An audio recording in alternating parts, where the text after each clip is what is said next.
बात मत कहिए कि हमने धरना दिया था। प्रशासन ने मजबूर किया था कि जनता सड़क पे निकल के आए।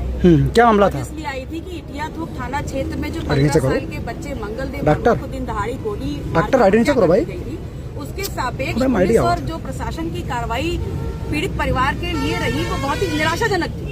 यहाँ 24 घंटे का एक नोटिस देने के बाद, सूचना देने के बाद हम पीड़ित परिवार से मिलने आए थे और सिर्फ इतना चाहते थे कि प्रशासन ने क्या कार्रवाई करी है, जो भी उनके अधिकार क्षेत्र में है उससे हमको बताया जाए, अवगत कराया जाए। लेकिन यहाँ पर सक्षम अधिकारी उपस्थित नहीं थे।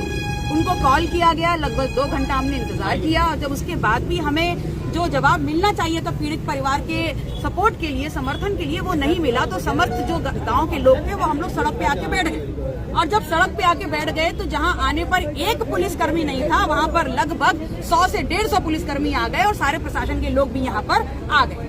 हमारी मांग बहुत सिंपल था।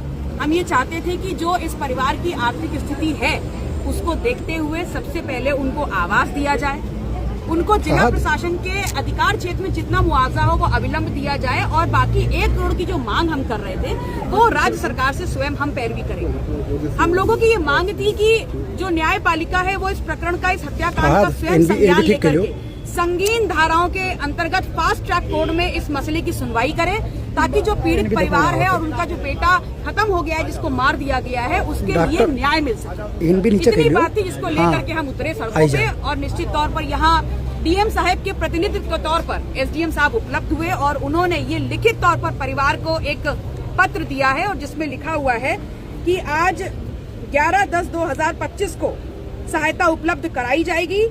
निम्न अनुसार: नंबर 1, आर्थिक सहायता अधिकतम दिलाया जाएगा रेड क्रॉस सोसाइटी के द्वारा और आवास दिलाए जाने हेतु कार्रवाई कराई जाएगी। उक्त सहायता 30 दिन के अंदर परिवार को उपलब्ध करा दी जाएगी। न्याय पाने के लिए इतना संघर्ष क्यों करना पड़ा?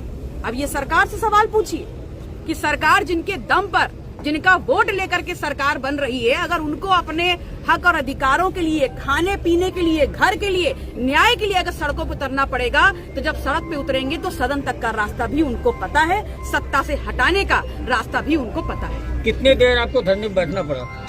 ये महत्वपूर्ण नहीं है कितनी देर बैठे, लेकिन क्योंकि आपने समय सीमा पूछी तो लगभग 3 घंटे तक हम लोग बैठे। जो पूरा नहीं होता है समय पर तो क्या कदम रहेगा? तो पुनः गोंडा मुझसे दूर नहीं, आप मुझसे दूर नहीं, ये रास्ते मुझसे दूर नहीं। फिर आप धरने बैठे? बिल्कुल बैठ जाएंगे। इस मुद्दे को क्या आप उठाएंगे विधानसभा में जल्दी कार्रवाई के लिए? बिल्कुल, देखिए ये न्याय के लिए जुड़ा हुआ है। न्याय संगत तरीके से हर समाज के साथ न्याय होना चाहिए और ये प्रशासन की जिम्मेदारी है, ये पुलिस की जिम्मेदारी है, ये सरकार की जिम्मेदारी है। और अगर ये जिम्मेदारी सरकार पूरी नहीं करेगी, पुलिस पूरी नहीं करेगी, प्रशासन पूरा नहीं करेगा तो जनप्रतिनिधि के तौर पर हम इसके लिए आगे जरूर आएंगे।